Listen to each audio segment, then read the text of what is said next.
Buenas tardes, queridos amigos. Vamos a ver hoy una pequeña reflexión sobre un asunto muy interesante, creo yo, y sobre el que se medita poco y se reflexiona poco. Vamos a ver el perdón.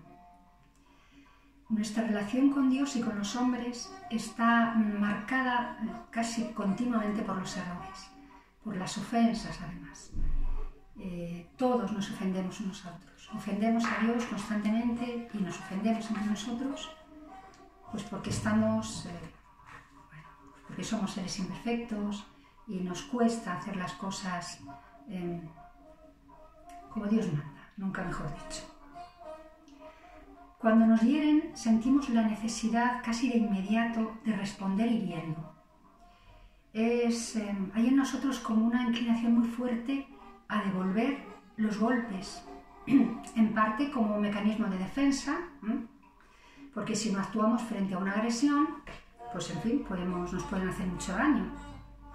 Y en parte porque la convivencia social duradera sería imposible sin ese sentido de la justicia, o sea, sin ese responder de algún modo con la misma moneda. Es importante para el funcionamiento de las comunidades sociales porque ayuda a mantener una atmósfera en la que todos sus integrantes se benefician, todos nos beneficiamos, ¿no? La justicia es importante. Y cuando uno siente la inclinación de devolver un mal, ¿no? Un golpe, digamos, en sentido figurado, pues de algún modo está siendo justo porque ha recibido otro golpe. Entonces tendemos a responder de la misma manera porque tenemos un fuerte sentido de la justicia y un mecanismo ahí que se pone en marcha pues para defendernos, para impedir que el contrario nos aniquile, nos haga daño. Así que devolver los golpes es tan antiguo, yo creo, que como el ser humano. Decimos, por ejemplo, ojo por ojo, hay que pagar con la misma moneda, el que la hace la paga. Me cobré lo que me debía, decimos, ¿no? Se habla incluso de la deuda de amor, dice, amor con amor se paga. Hay en nosotros pues como una tendencia a la reciprocidad, a esperar que los demás nos den en la misma medida en la que nosotros damos. Eso es una cosa que está ahí, ¿no? Y que lo vemos continuamente en detalles, pues a veces insignificantes. Pues siempre hacemos un regalo normalmente pues del mismo valor del que nos hacen a nosotros. Y si llevamos una temporada, unos años, pues que para un cumpleaños, para tal, hacemos un regalo, en fin, un poco caro, un poco tal así, luego no, porque es que él a mí tal o ella a mí no me regala tanto. Ay, cuidado con eso que tendemos pues a ser justos, al equilibrio, ¿no? En ese sentido. Efectivamente, hay una búsqueda de equilibrio en nuestras relaciones. Se dice, no es justo, lo que me hizo no es justo, yo no merezco esto, yo me porté bien con él o con ella, yo siempre he sido bueno, tal cual. Hay como un rechazo a la desigualdad. Queremos recibir en la misma medida en la que damos. Y bueno, vemos que en la sociedad las actitudes que atentan contra la felicidad, la salud o la vida de alguien, o la ofensa, o en fin, el honor, pues exigen, ¿no? Una respuesta acorde al daño recibido. Y eso es algo también que está súper presente en la sociedad, súper integrado en nosotros. Vemos muchísimo, ahora que estamos todos al tanto pues, de todas las noticias buenas y malas que acontecen en todas partes, pues que cuando ocurre algo malo, la gente busca que se haga justicia. Una violación, un asesinato, una paliza, un chaval que salía de una discoteca, que le pegan, que no sé qué, ¿no? Le hicieron esto, lo otro, que se haga justicia. Yo no pido más que se haga justicia. Hay como un grito ahí de exigencia de la justicia porque queremos que esa persona pague por lo que ha hecho, especialmente si nos lo ha hecho nosotros. Y es algo que está pues incluso en el cine. Fijaos cuántas películas se han hecho y se seguirán haciendo pues alrededor de esta cuestión de la justicia. Vemos ahí el típico hombre duro que ha recibido una ofensa pues por parte de alguien y que han matado a su mujer, que han raptado a su hija, que no sé qué. Entonces vemos ahí como en torno a esa historia hay toda una lucha, todo un esfuerzo por parte de esa persona que se olvida muchas veces, a veces hasta pierden el trabajo y tal, y se centran en cobrarse lo que se les debe, o sea, en hacer justicia. Y nosotros, que somos espectadores, que estamos del lado de acá, pues participamos también de eso, ¿no? Y nos alegramos cuando se cobra lo que se le debe. Y decimos, cuidado, que te pega, que viene por atrás, que no sé qué. Hay como que nos salta un resorte de estar ahí pues apoyando lo que se considera justo. Y bueno, aplaudimos, ¿no?, interiormente cuando el bueno pues atrapa al malo y se hace con él y entonces todo queda restaurado. Así que, bueno, pues vemos que en el ser humano hay una búsqueda de justicia, una tendencia a equilibrar lo torcido y a sopesar además las acciones de manera equilibrada, proporcionada y justa. Por eso la justicia se presenta como una balanza. Es, claro, algo que hay que sopesar lo que se nos ha hecho para devolver más o menos de un modo proporcional. En la antigüedad, este modo de impartir justicia, además, impedía el ensañamiento. O sea, el ojo por ojo no surgió como un sentimiento de venganza, sino como un sentimiento de justicia, un modo de impartir la justicia. Al que te saque un ojo, no le saques los dos, ojo por ojo. Bueno, pues ahí lo vemos, ¿no? Desde ese punto de vista podemos ver cómo más o menos comprensible el deseo de devolver las ofensas, ¿no?, que nos han hecho daño y nos apetece que la otra persona pague por lo que ha hecho. Pero hay que tener cuidado porque hay una línea muy sutil entre el sentido de la justicia y el deseo de vengarse. Y el deseo de venganza es mucho más retorcido y mucho más peligroso. La venganza, también como el sentido de la justicia, pues ha formado parte de la historia, del comportamiento humano desde siempre.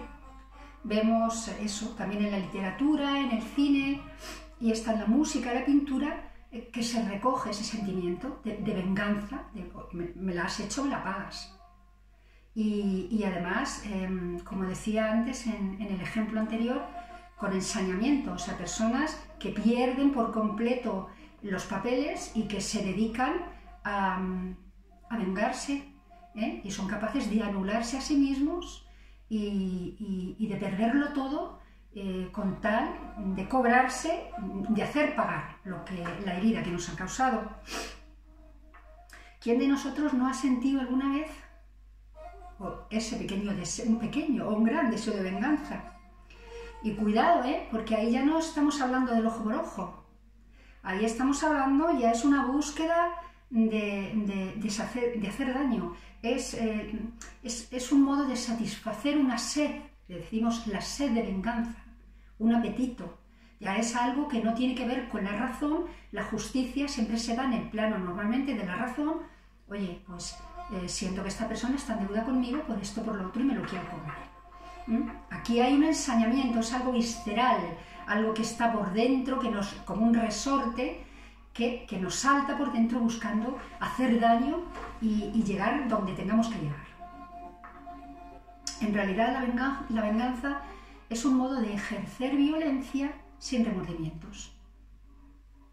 Porque si sentimos que esa persona lo merece un castigo, pues vamos a poner ahí toda la carne en el asador y vamos a estar ahí a muerte para que esa persona reciba su merecido, que normalmente es, si hay venganza de por medio, un castigo a veces desproporcionado también. En los actos de venganza no hay leyes ni hay jueces. La persona que ha sufrido un agravio quiere devolverlo multiplicado. Y cuando se tiene esa sed de venganza, pues se busca aplicar un castigo desproporcionado sin pararse a pensar si es justo o no y sin tener en cuenta las consecuencias. Como decía, hay veces que la gente se le va la olla por completo y pierden el trabajo y pierden, en fin, pues eso, dejan de atender y de cuidar cuestiones muy importantes en su vida para centrarse en la venganza.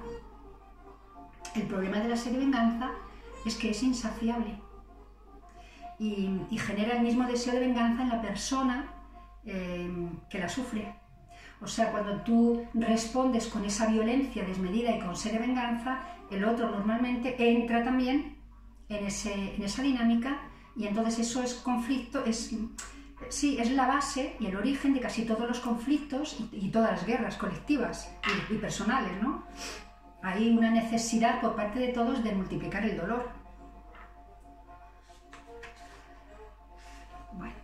Y hay estudios además que parecen demostrar que el deseo de venganza está íntimamente unido al placer. Cuando se nos hace un agravio, una ofensa, un insulto, una agresión, reaccionamos deseando vengarnos, ¿no? Y entonces se activa en el cerebro una zona relacionada con el placer. Y hablamos por eso, ¿no?, de dulce venganza, ¿no? Porque estamos ahí maquinando a ver de qué manera vamos a vengarnos. Y estamos como en un estado como placentero, grato, agradable. Vamos a ver qué le puedo hacer a esta persona. El dolor de la ofensa puede rápidamente ser enmascarado por el placer cuando se presenta con la oportunidad de vengarse. Y las personas que han sido provocadas, ofendidas o heridas de algún modo se comportan agresivamente precisamente porque puede ser gratificante hedonísticamente.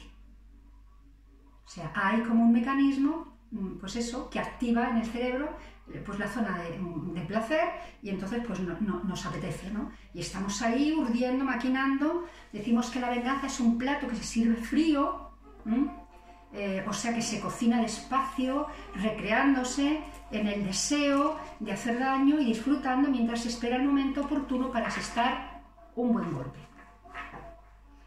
Pero esta búsqueda de venganza solo proporciona un sentimiento de placer momentáneo. Después hay un subidón, ¿no? Mientras preparamos la trama y tal, estamos ahí planeando la venganza y llevándola a cabo y tal, hay un subidón, pero después hay un sentimiento como de tristeza y de desolación, ¿no? Es algo muy parecido a una adicción, porque el mecanismo es el mismo. Es la sustitución de algo que debería en principio ser bueno por algo negativo.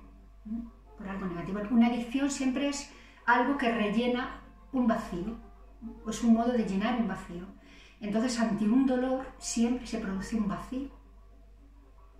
Hay un vacío de felicidad, un vacío de alegría, un vacío de entusiasmo, entonces se desarrolla, ¿no?, esa sed de venganza que tiene algo que ver con el placer, y se ve como un elemento pues de justicia, pero que no es realmente algo justo. Evolutivamente hablando, esa tendencia que tenemos a hacer daño, a devolver los golpes de una manera dura, pues ha sido beneficiosa, claro, porque nos permite seguir aquí. De alguna manera, si la otra persona sabe que tú, o intuye que tú eres fuerte y que te vas a poder cobrar el daño que te ha hecho, igual se lo piensa antes de hacerlo. Normalmente las personas débiles emocionalmente abusan del débil también. Hay una película muy interesante que igual la habéis visto, se llama Relatos salvajes y que describe esto pero perfectamente. O sea, a mí no la he visto varias veces, me encanta verla porque es, aparte de una buena película, muy bien hecha, son 6 relatos que se articulan en torno a la venganza y que describen hasta dónde somos capaces de llegar, a veces por una tontería. Ahí empieza a entrar el orgullo, empieza a entrar la maldad, empieza a entrar la ira, se adueña de nosotros. Entonces ahí somos capaces de perder los papeles de una manera, pero vamos, realmente salvaje. Por eso la película se llama así, Relatos Salvajes. Si no la habéis visto, os aconsejo que la busquéis porque realmente pues, describe muy bien pues todo esto, ¿no? Hasta dónde somos capaces de llegar. Bueno, pues la cuestión es que frente a estos dos sentimientos, el de búsqueda de justicia y el de sed de venganza, hay otro que no tiene nada que ver y que rompe con todo lo que ocasiona una ofensa. Rompe con la cadena de venganza y no se entretiene buscando la justicia. Es el perdón. Las palabras perdón, perdonar, se forman con el prefijo per, que significa dejar pasar, y con el verbo donare, que viene de donación. Así que de algún modo esas palabras nos evocan algo así como dejar pasar, ¿no? Dejar pasar, no cobrarse lo que se debe, dejarlo estar. Perdonamos cuando en lugar de centrarnos en la compensación, en recibir lo que se nos debe, que sería la justicia, pues nos centramos en dejar pasar. Nos centramos en la paz y en la búsqueda pues de paz, ¿no? En dejar pasar. Es un acto de generosidad, normalmente, pero puede poner de manifiesto también un sentido práctico. Porque, claro, el perdón tiene una función transformadora y nos ayuda a dejar ir los sentimientos negativos, los destructivos, para dar cabida a otros sentimientos que son más beneficiosos para todo. Entonces, muchas veces el odio, el rencor, el deseo de venganza son elementos, o sea, son sentimientos que siempre destruyen, siempre. Mientras que, claro, eso lo sabemos además por experiencia, porque todos en alguna medida hemos tenido conflictos, más o menos graves, pero hemos tenido conflictos, discusiones, disputas, no sé qué. Entonces muchas veces optamos por utilizar la razón, más que por echar mano, dejar salir ese sentimiento que nos surge por dentro tan visceral, pues lo subimos a la cabeza y decimos, vamos a estar tranquilos, no vale la pena, ¿no? La razón nos dice, no entres ahí que vas a salir mal. Y a veces el perdón pues también es la manifestación de la seguridad que uno tiene en sí mismo. Aquello de no ofende quien quiere, sino quien puede, es verdad. Hay veces que uno tiene tanta seguridad, tanta claridad mental, ¿no? Para ver la fragilidad de la otra persona que te ha herido, y dispone de tantos recursos en su interior para enfrentarse a ellos sin recurrir a la violencia, pues que lo deja pasar, ¿no? Que dice, bueno, no pasa nada, me debes tanto o cuanto, pero puedo seguir adelante sin que me pagues lo que me debes, porque tengo lo suficiente, aún me queda. Y bueno, pues los pleitos siempre restan recursos en todos los sentidos. A veces cuando te metes en un pleito, en un litigio tal, con abogados de por medio y tal, pues hay una pérdida económica considerable y además hay un desgaste también importantísimo, y a veces uno pues prefiere dejar pasarlo, ¿no? Y otras veces pues el perdón nace de la consciencia también de la fragilidad que todos tenemos. El conocimiento de lo que somos nos permite comprendernos, comprender que el otro pues haya cometido un error. No en el sentido de estar de acuerdo con lo que nos han hecho, pero sí de entender lo fácil que nos resulta meter la pata y lo necesitados que estamos todos de perdón, de compasión y de perdón. La complejidad de la naturaleza humana y nuestras limitaciones para vernos a nosotros mismos en profundidad, para comprendernos unos a otros, hace difícil la felicidad, hace difícil la paz interior, la convivencia, hace difícil la vida. Estamos marcados por el pecado, que es la base de todo nuestro sufrimiento. y de todos los errores que cometemos. Y puesto que nos cuesta ver con claridad y vivir rectamente sin meter la pata, pues a veces no nos queda más remedio que recurrir al perdón. O sea, cuando esto se tiene claro, cuando uno tiene claro, tiene conciencia de haber herido a otras personas, de haberse equivocado con actos, con palabras, pues le resulta fácil también, más o menos fácil, también ponerse en la piel del otro y perdonar. O sea, porque dices, no, es que yo también meto mucho la pata, yo también hago daño, yo también me equivoco. Así que es un modo de decir también, pues hoy por ti, mañana por mí. En nuestra vida, que ya sabemos, ¿no?, lo afectada que está por el pecado y por las limitaciones, pues sería insoportable si no fuera por la capacidad que tenemos de perdonarnos unos a otros. Si haces un dibujo y te sale mal, oye, pues no pasa nada, lo borras y empiezas otra vez. O haces así con el papel, le haces 4 trozos, lo tiras a la papelera y coges y empiezas otro. Pero ¿qué hacemos con los errores de la vida, del día a día? Ahí no hay posibilidad de volver a empezar muchas veces. Todos necesitamos segundas oportunidades. Y, en fin, todas las personas vamos a tener a lo largo de nuestra vida cientos de experiencias de habernos equivocado. Y especialmente si somos justos, si hacemos un ejercicio sincero de introspección a lo largo de, pues cada día, ¿no? O cuando hemos metido la pata, pues vamos a ver que, en fin, pues que necesitamos ser perdonados y que necesitamos pedir perdón. Todos vamos a necesitar en muchas ocasiones rectificar una palabra. Oye, aquello que te dije, perdóname, no me expresé bien. O mira, estaba muy enfadado o tal o cual, perdóname. Aquello que hice, madre mía, perdona, me está pesando, lo siento un montón, ¿no? Todos necesitamos reiniciar algo que la herida, la ofensa, deja en suspenso. O sea, y eso, para hacerlo necesitamos el perdón. Necesitamos pedir perdón y ser perdonados.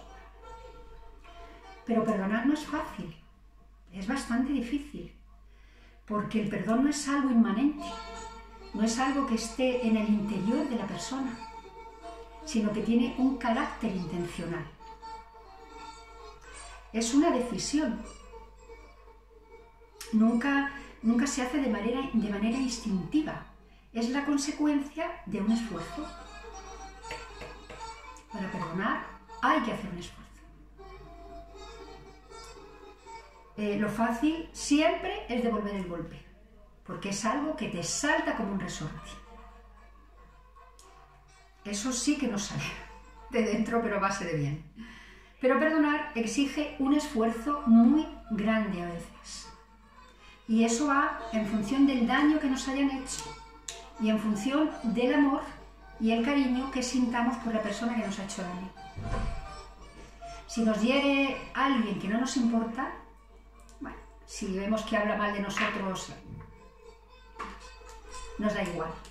Pero si tú te enteras que una amiga tuya, pues ha hablado mal de ti, ha estado con otra chismorreando sobre ti, si te enteras que una hermana pues no ha sido justa con la herencia de los padres, si tu pareja pues de algún modo te oculta cosas y hace cosas que no esperas de él, pues esto nos hace tanto daño que a veces necesitamos un esfuerzo muy grande para perdonar eso.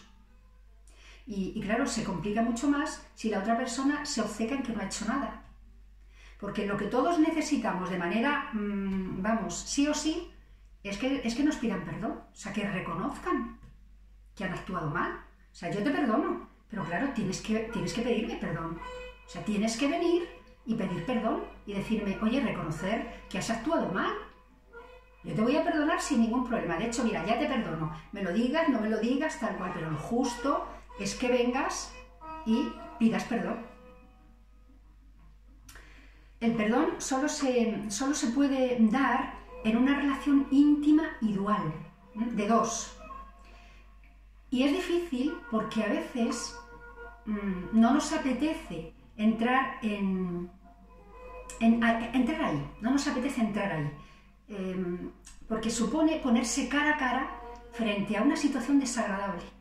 Supone poner encima de la mesa una situación que no ha estado bien y hablarla y tratarla. Y hay personas que eso lo hacemos de una manera muy natural y con mucha sencillez y sin aspavientos y sin nada raro, y hay personas pues que les cuesta mucho y entonces no quieren entrar ahí por nada del mundo y entonces les cuesta, Dios se ayuda, venir a pedir perdón. Pero claro, solo el culpable puede pedir perdón a la víctima. Si a mí alguien me ha hecho algo, a mí no me vale con que ese alguien diga a un amigo en común, oye, dile que lo siento. Vale. Lo suyo es que venga él, que venga ella y me diga, oye, una compañera de trabajo, una amiga, tal, fue aquello que te hice, tal, perdóname. No pasa nada. Ya está. Si yo también hago cosas que no están bien, pero sí que es importante pues que esa reparación se produzca. O sea, el perdón, nadie puede perdonar en lugar de otro. Y esto es muy interesante, porque esa dualidad que exige el perdón, esa necesidad de que intervenga las dos personas, el que ha herido y el que ha recibido la herida, pone muy claramente sobre la mesa que uno no tiene capacidad para perdonarse a sí mismo, que es lo que yo decía, no me acuerdo en qué charla, hace poco. El hombre no tiene capacidad para perdonarse a sí mismo, necesita el perdón de Dios. Primero, el perdón de aquel a quien ha ofendido.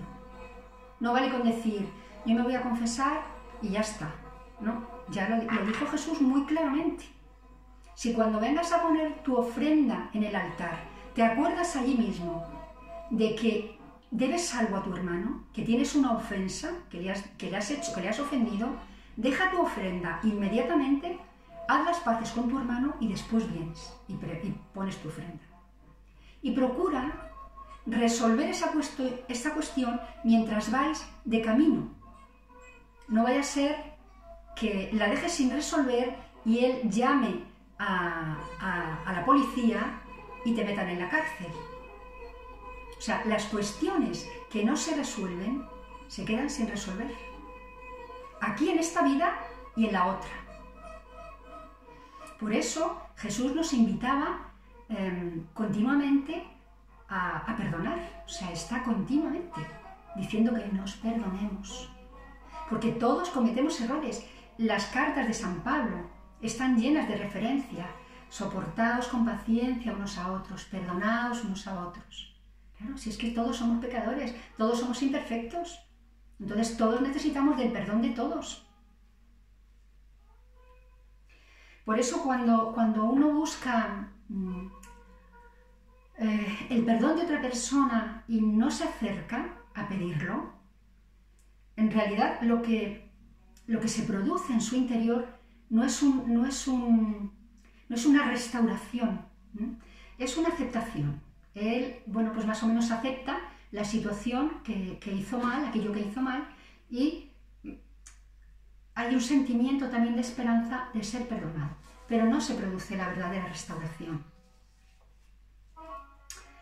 Entonces, volviendo a Jesús, que puso en marcha, que esto lo sabía muy bien, claro, lo sabía muy bien todo. Por eso es tan interesante acercarse a Jesús, a los evangelios y empaparse bien y después tratarle personalmente y que Él nos vaya dando gracia para entender todo esto. Porque esto no lo entiende uno de la noche a la mañana. O sea, yo cuando tenía 15, 17 años, o 20 o 30, esto no lo entendía como lo entiendo ahora. El trato diario con Dios te va a dar, pues te va cambiando la vida, te va haciendo pues más lúcido, más natural, más capaz de, más humilde, más sencillo Y entonces esto que a los 20 o los 30 años te parece muy complicado de llevar a cabo, cuando te vas haciendo más mayor ya no te resulta tan complicado. Porque a lo largo de tu vida has visto ya 1000 cosas, ya estás de un poco de vuelta de todo, y porque además lo estás oyendo de boca de Dios continuamente. Cómo te invita a amar, cómo te invita a perdonarle. Dijo Jesús esto, ¿ves? Recibid el Espíritu Santo, les dijo a sus amigos, ¿no? Dice, a quienes perdonéis los pecados, les quedan perdonados. Y a quienes se los retengáis, les quedan retenidos. O sea, antes de marcharse, les estaba dando autoridad a los suyos, que ahora son los sacerdotes, para perdonar los pecados. Y decía también, pues para que sepáis que el Hijo del Hombre tiene poder en la tierra para perdonar pecados, le digo al paralítico, levántate, toma tu camilla y vete a tu casa. Y el paralítico se levanta, coge su camilla y se va a su casa. Y toda la gente que estaba delante quedó sorprendida y glorificó a Dios que había dado tanto poder a ese hombre. Jesús no se ha ido. Jesús sigue con nosotros. Estaré con vosotros todos los días hasta el fin de los tiempos. Y seguimos pudiendo recurrir a ese perdón que se nos ofrece. A quienes les perdonéis los pecados, les quedan perdonados. Y eso ocurre cada vez que uno va a confesar. Y es una maravilla, claro, porque eso sí que es recibir un perdón auténtico y recibir el perdón de quien realmente te puede perdonar. El sacerdote perdona a Dios a través del sacerdote.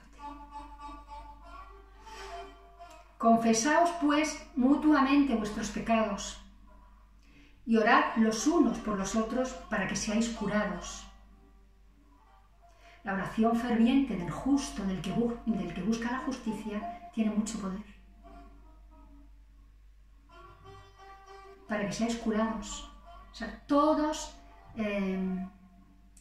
las ofensas generan una herida.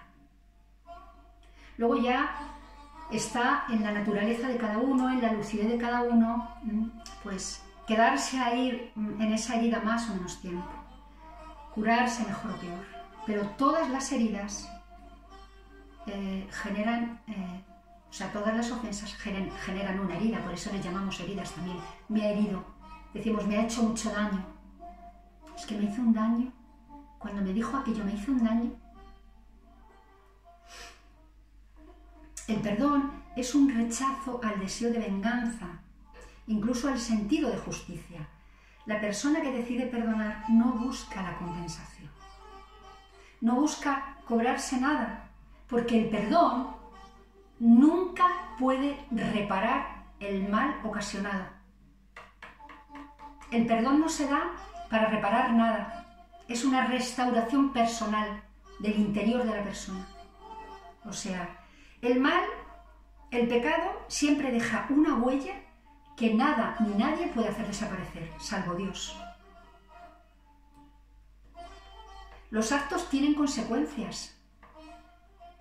Todo lo que hacemos aquí, bueno, malo, regular, tiene consecuencias. En las personas, en uno mismo, en la sociedad, en la vida. Los hombres podemos perdonarnos unos a otros, pero no podemos borrar lo que ocurrió. No podemos hacer desaparecer lo que hicimos. Y ahí volvemos a entrar en el asunto de la libertad humana. Dios nos hace libres y nos hace capaces de distinguir el bien del mal. Por lo tanto, quiere que libremente elijamos el bien. El bien que construye, que crea, que hace crecer, que dignifica. Y el bien o el mal ya no hay manera de borrarlos, ¿no? Nuestros actos, que son elegidos libremente, tienen consecuencias. Tienen un peso en la vida, en las personas. Por tanto, son irreparables. Son irreparables en el sentido de que humanamente no pueden desaparecer, porque no tenemos capacidad de hacerlo desaparecer. De hecho, el perdón tiene sentido precisamente porque el daño que nos han causado no se puede hacer desaparecer. Porque si tú tiras un jarro con agua y tienes ahí en la nevera una botella hasta arriba o el grifo, pues no te importa. Y dices, bueno, no pasa nada. Pero si a ti viene alguien y te rompe las copas de tu madre y que eran de tu abuela también, que las heredaste y que tienen el filo de oro y que no sé qué, pues ahí ya la cosa cambia. Y eso ya no se puede restaurar, no se puede reparar. Así que si de verdad fuéramos conscientes de esto, seguro que no obrábamos tan a la ligera. Seguro que si supiéramos que todo lo que hacemos queda grabado y que no hay manera de cambiarlo, ni siquiera el perdón, pues no lo pensábamos antes de hacerlo. Pero entonces, si las cosas están así, si no hay posibilidad de borrar lo que se ha hecho, ¿para qué perdonar? ¿Qué sentido tiene? ¿Para qué pedir perdón? Porque además la persona que nos ha hecho daño, desde el momento en que nos hizo daño, se convierten en alguien en quien no podemos confiar. Entonces, claro, ahí la cosa se complica. Y desde la perspectiva del culpable, pues también es un riesgo perdonar. Porque, oye, él se puede plantear también, ¿y si viene contra mí? ¿Y si en vez de perdonarme me ataca? ¿Y si me insulta? ¿Y si tal? Arrepentirse de verdad nos pone en una situación muy vulnerable, porque es un abajamiento, es una humillación. Si la palabra humillación la viéramos como realmente es, no nos asustaría tanto. Pero como asociamos la humillación con pérdida de poder, con pérdida de autoridad, con no sé qué, es otra cosa. Bueno, ¿por qué perdonar? Pues porque sin perdón no hay posibilidad de continuar. No hay posibilidad de reconciliación. No solo entre la víctima y el culpable, sino también uno mismo. Aquel que ha metido la pata, aquel que ha herido, tiene también una herida y necesita ser perdonado. Los asuntos pendientes son eso, asuntos pendientes. Los asuntos pendientes no los podemos meter ahí en un cajón y no volverlos a tocar nunca más, ¿no? Hay que tratarlos antes o después, por el bien de todos. Lo que no se resuelve se convierte en un camino sin salida por el que ya no podemos transitar. Madre mía, la cantidad de relaciones que se han roto por no pedir perdón. Familiares, de pareja, de amistades. No, yo no le hice nada, tengo que pedir perdón. Y el otro, con lo que me hizo. Y no hay manera de salir de ahí. Entonces, eso se queda ahí hasta la otra vida, ¿eh? Yo cuando mi padre estaba viejecito, se enrocó también en una situación familiar que le había herido. Y yo estaba ahí, papá, no puedes, tienes que salir de ahí. Y mi padre era un hombre muy bueno, pero era un hombre muy enérgico y con mucha rebeldía y tal. Entonces, papá, no, tienes que salir de ahí, no te puedes quedar ahí, porque, claro, no te puedes morir. Me daban ganas de decirle con ese rencor, tienes que hacer las paces ya de una vez y pasar página, porque si no, eso te lo vas a llevar contigo. Afortunadamente luego eso, cuando uno ya está tan cerca de la muerte, pues eso se perdona todo. Bueno, entonces decimos que hay que pedir perdón siempre, que hay que perdonar en todos los casos, y que perdonar no significa cerrar los ojos al mal que nos han hecho. Los ojos hay que tenerlos siempre muy abiertos, siempre. O sea, hay que abrir los ojos para ver lo que pasa en la vida. Pero después, cuando vemos lo que pasa, tenemos también que ser misericordiosos, ser compasivos, Y el perdón, de algún modo, es una mirada misericordiosa sobre todo aquello que ha tocado el pecado, incluido aquel que nos ha ofendido, por supuesto. Es quitar los ojos de la culpa y ponerlos en la persona tal como es, con toda su dignidad. Es mirar al otro con respeto. Y el respeto es: tú eres tierra sagrada para mí. A pesar de tu pecado, a pesar de tu culpa, eres tierra sagrada para mí, porque puedo ver tu dignidad. Puedo ver el respeto que mereces. Puedo ver que en ti habita Dios. Y cuando empezamos a mirar de esta manera, el otro empieza a replantearse también su forma de actuar. Y empieza a darse la reconciliación, esa que sana, así con mayúsculas, ¿no? Y así es como miraba a Jesús. Jesús nunca cerraba los ojos al pecado. Jesús no decía, no pasa nada, no daba una palmadita en el hombro y decía, no pasa nada, chaval. No. Veía el mal en toda su extensión y en toda su gravedad. Pero por encima de él veía la dignidad de la persona y la necesidad de la persona de ser perdonado. Veía su vulnerabilidad, veía su fragilidad humana. Y entonces veía que necesitaba ser sanado, que necesitaba quedar limpio, renovado. Y entonces Jesús acogía y sanaba con su amor y con su perdón. Y decía, tus pecados te son perdonados. Anda y no peques más.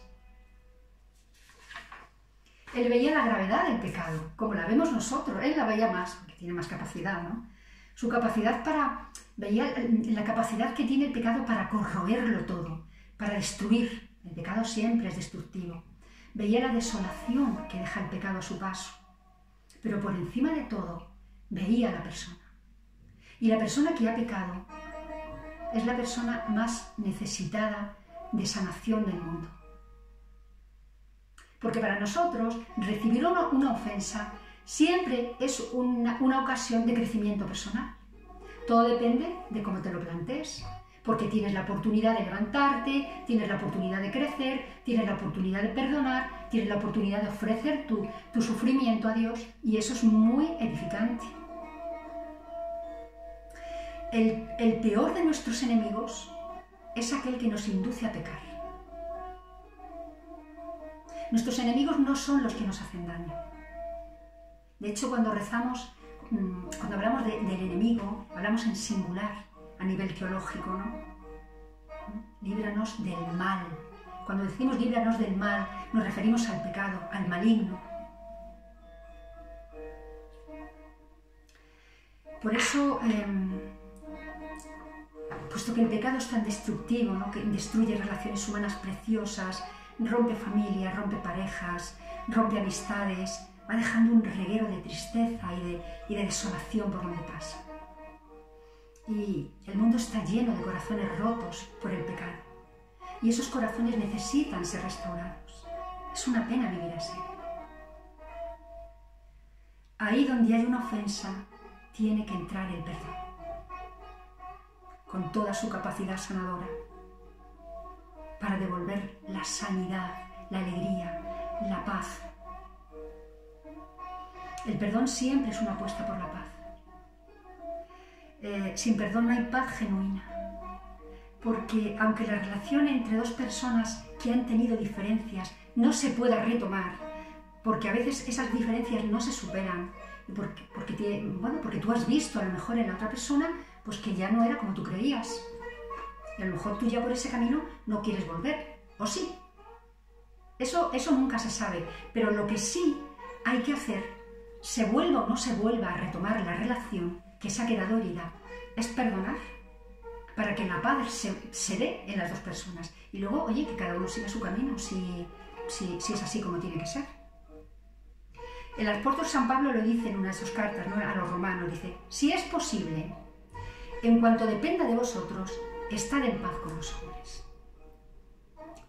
Si es posible, y en cuanto dependa de vosotros, no neguéis la paz a nadie, estad en paz, porque eso es bueno para todos. El perdón es un don que se da por añadidura. Solo si hay una injusticia que no puede repararse, solo si el mal es irreversible, tiene sentido el perdón. Claro, lo que decía antes. Ya que si las cosas son reparables, no hay necesidad de pedir perdón porque se pueden arreglar y punto. Soportaos los unos a los otros. Perdonaos unos a otros si alguno tuviere queja contra otro. De la misma manera que Cristo nos perdonó. Perdonaos también, hacedlo vosotros. En el camino que lleva a la reconciliación hay un paso fundamental, el del perdón. Es el sello que rubrica el final de una enemistad. Nos permite sellar la paz, empezar una etapa nueva. Y eso es estupendo. Eso siempre es estupendo. El Señor nos dijo que perdonáramos 7 veces. El 7 es el número de la totalidad en la Biblia. No, ni siquiera eso. 70 veces 7. Perdonar siempre, absolutamente todo. Todo lo habido y por haber. Él murió perdonando.